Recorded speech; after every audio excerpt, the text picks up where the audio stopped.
Hey there, and welcome to Life's Just Perfect. I'm Brenna Stebbins, a wife, mom, and full-time realtor here in North Carolina.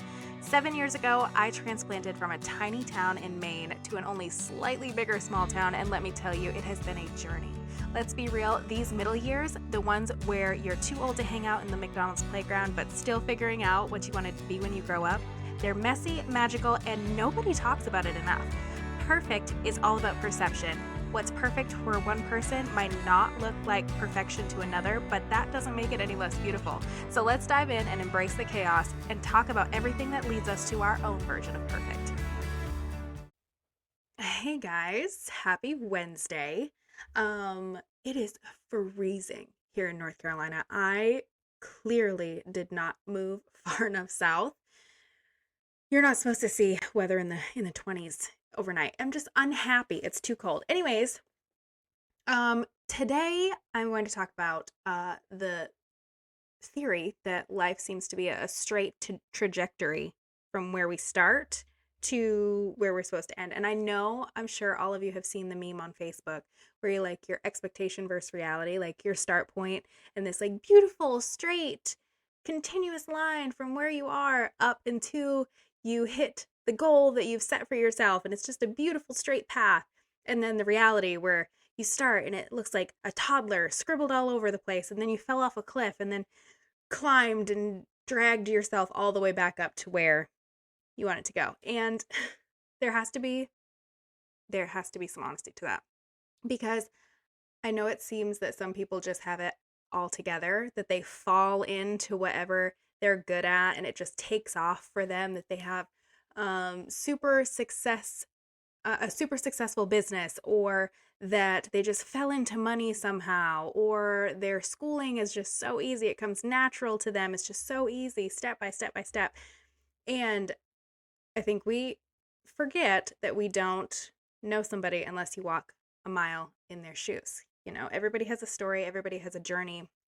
And let me tell you, I'm sure that you could interview everybody, and they would tell you that it was not a smooth, straight line from point A to point B, right? But I think that the little nuances, the twists and turns, the ups and downs is what makes life life. Because I think maybe I would get bored. I tell myself I would get bored if life was that easy, because I think I just tell myself that to make myself feel better, that it's not as simple as that. But truly, so much about your life would be completely different if, when you started out as a teenager with a dream to be a veterinarian or a doctor or an astronaut, if things just like very easily took off and you went from point A to point B, how boring would your life be? Or would you be happy in that? Because honestly, I think I've wanted to be 586 things from childhood to adulthood. I love what I do for work, but still I get bored. I like new things. I like new experiences, and I think that the flexibility of life being so unpredictable is really great. One that is a really great example is moving here to North Carolina from Maine. I think I mentioned in the first episode, I am one of 11 children. There's 5 boys, 6 girls. I am almost exactly in the middle. I'm number 5. So there are 6 kids that are younger than me. And at that point, there's a bigger age gap between me and my older sister than me and any of my younger siblings. So I was kind of the first person that my younger siblings saw move out, you know? And when I moved out, I moved across town. It wasn't that far. And moved in with Travis, and we had Violet and Madeline, and we were just so, so close. And by close, I really do mean that, because my dad came from a family of 7. And they all live, when I tell you, within 20 minutes of each other. I think the furthest person away in my immediate family was one of my older brothers, and he lived like an hour away. And we were like, wow, who lives that far away? We can't even see you. That's ridiculous. I did have an uncle that lived in New Hampshire, but truly, when I tell you, grandparents, aunts, uncles, cousins, brothers, sisters, everybody was within 20 minutes of each other. That's how I grew up. So you can imagine how well it went over when I was like, hey, so I think Travis and his family are moving to North Carolina. And I think I'm going to go with them. You can use your imagination. As somebody in a huge family like that, it kind of threw a monkey wrench into that business, right? But at the time, I was working at the diner that my mother-in-law owned and working at the garage that my husband owned. I was just working in the family businesses doing what I do. And we had these big plans to move to North Carolina, open another garage for his horsepower diesel work. Did a lot of truck pulling and things in Maine, and it was a lot of fun. We traveled on the weekends, went to events. We were always busy, had a group of people around us. It was fantastic. And then, of course, if you've never been in a little homey small town diner, I'm going to need you to find one because it is the hub of a small town. It really is. If you need to know something, if you need to leave a message for somebody, go to the diner because all of the good people are there. And her thought process was to come down here and open a food truck or a restaurant or something along those lines. We had these big, lofty goals of how moving to North Carolina was going to look. And let me tell you, it looked nothing like that. It truly did. From the minute Travis originally said, hey, and this was before either one of our kids was born, just so you know, he was like, hey, I think my family's going to move to North Carolina. So if you're not willing to go to North Carolina, this isn't going to work out. It's so charming. It really was. But I mean, at that point, I had never really been anywhere besides like traveling to homeschool conventions. At that point, I'd never lived anywhere else. I had lived in the same town my whole life. So I was like, heck yeah, sure, I'll go. And from then to when we actually moved, it was almost 5 years. It was almost 5 years of, we made several trips to North Carolina looking for land, things like that. But December 7th, 2017, 2 months after we finally got married, we packed up and moved here to North Carolina. And we were supposed to move here and move directly into our modular home that we had ordered. And if you ask me now, as a real estate agent, if I recommend a modular home, I would very confidently say no. But we did not know that. I was not a real estate agent at the time.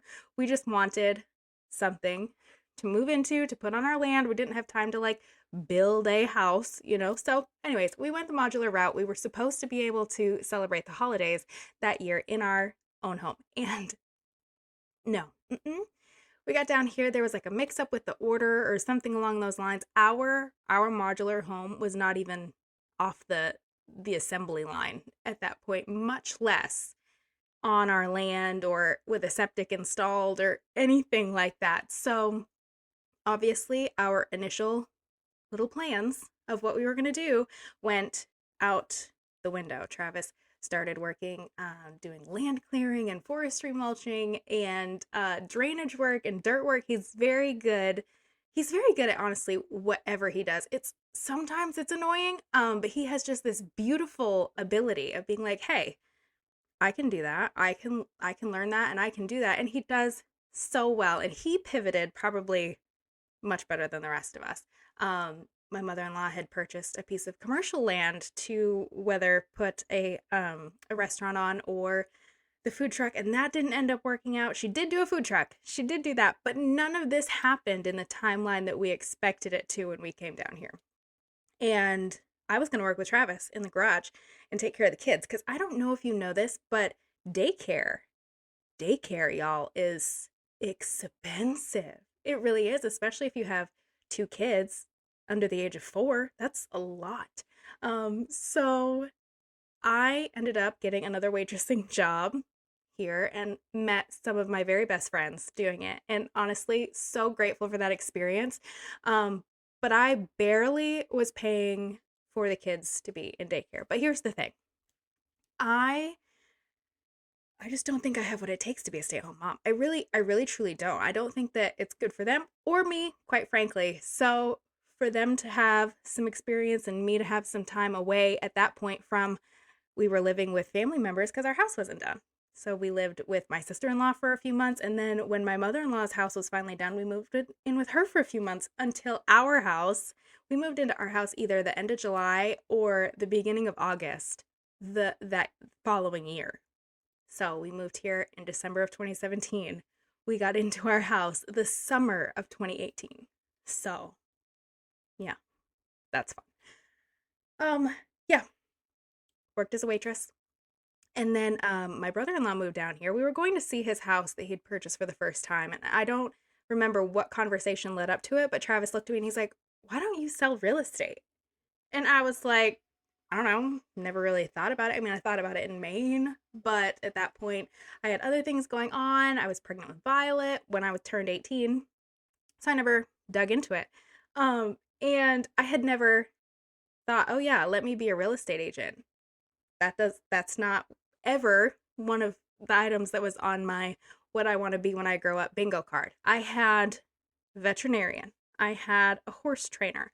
I wanted to be a fiction novel writer. I wanted to oh gosh, I wanted to be so many things. I wanted to be the local radio show host. I wanted to own an event center. I I could list off all of the little dreams and aspirations that I had laid out for myself starting when I was probably 7, and not a single one of them said sell houses. That's just how that works. But I was like, hey, it's a class you don't need to have a degree for, because I mean, I graduated high school, but I never went to college. I had Violet when I was 18, actually, the month after I turned 19, and never went to college. So I was like, hey, we'll do it. We'll try it. And that is just one example of something that was completely unplanned, not really anything that I had dreamt of doing or even considered. But looking back to 2019, me crying into my textbook because I was like, none of these laws or tenants in common or tax ratios or marital interest laws make sense to me. None of this makes sense. And now, here we are. Been doing this for a little over 5 years now. And it has changed my life so much. I have met new people. I've had the opportunity for so many different experiences. We're flipping our third house this year. Things that we never would have had the opportunity to do without some of these. At the time, they were setbacks. They were upsetting. They were hurtful. Not only are we still 1,200 miles away from family, things aren't going well. I'm depressed. We're just throwing stuff at the wall and hoping that it sticks. And then here, years later, I can look back at that and be like, wow, that was a roller coaster. But look at where we're at now. Look at how much fun we ended up having along the way. I mean, we had some terrible moments too, but look at where we're at now. And for those of you who are wondering, I did relocate a lot of my family with me. My mom and dad actually bought a second house here on my same street, which is great. I have a brother and 2 sisters that moved down here and live here full time. So I've been able to recreate and still continue those relationships with the most important people in my life, which is my immediate family. I have to tell you, it sounds so funny to be like, oh yeah, my best friend's my sister. But the one that still lives in Maine, love her. She calls every day between 4:30 and 5 on her way home from work, and that started honestly before I even moved here. But once I moved, it became like a thing. Like, we talk every day, and I think that that's important. Anyways, that's kind of off the course of twists and turns in life, but I just wanted to share an example of how messy that is. I literally put my real estate class on an overdrawn credit card at that point. And I That's crazy. I'm just sitting here thinking about it. And 2021, I bought my first new car. I'd had several vehicles before that, but ones that I just bought outright or before we moved from Maine, my father-in-law and actually Travis bought and sold auction cars, all those things. And that's what I had driven. 2021, I remember sitting there. I was like, Travis, I can't afford this. I can't afford this car payment. Are you kidding me? Like, there's no way. And he said, you will find a way. And I was like, ooh. And he was right. He was also right when I was in real estate class being like, you can't work at the restaurant anymore. You have to be all in on this and not have a quote fallback or a backup plan. And I think that that's so important for you guys to think about too. How many things are you not diving 100% into because you have a backup plan, you have a cushion, which is great. It's great to have. But how committed are you to the thing that you are working towards? If you're like, if it doesn't work out, it's okay. Listen, jumping into that car payment, as silly as it seems, at that moment, I was terrified. I'd never had a car payment. I was terrified. And it was, gosh, I was only 2 years in. I hadn't really had a lot of business at that point. But you knuckle down, you find a way. And I think, I don't hike a lot, but here's I'm going to connect the dots for you. You go on this long, tumultuous hike, okay? You're like, oh, well, it's only a mile and a half or 3 miles, whatever. But then you realize that those 3 miles are climbing over boulders and through bushes, and they're twists and turns, and it's a 90-degree straight uphill, and it's hard, and that 3 miles feels like 482. But then you get to the top, and you go through the trees, and the view opens up, and you can see for miles and miles, and it's a beautiful, beautiful day with blue skies and clouds. And for a second, you forget about the horror and all the effort that it took to get up there, because you're like, wow, this is it. You can take a minute to catch your breath and take that in. But I've been told that sometimes the harder the hike, the better the view. And I don't know if it makes sense, but I hope it does, because sometimes life is a hike. It's a hard hike. It's not a walk on a paved path, it's a hike. But I'm telling you, when we get up there, when we get to the top, it is going to be so, so worth it. We just finished another episode of Life's Just Perfect with a crooked T. If you loved what you heard, don't forget to subscribe, share, and leave a review. And until next time, let's keep redefining the word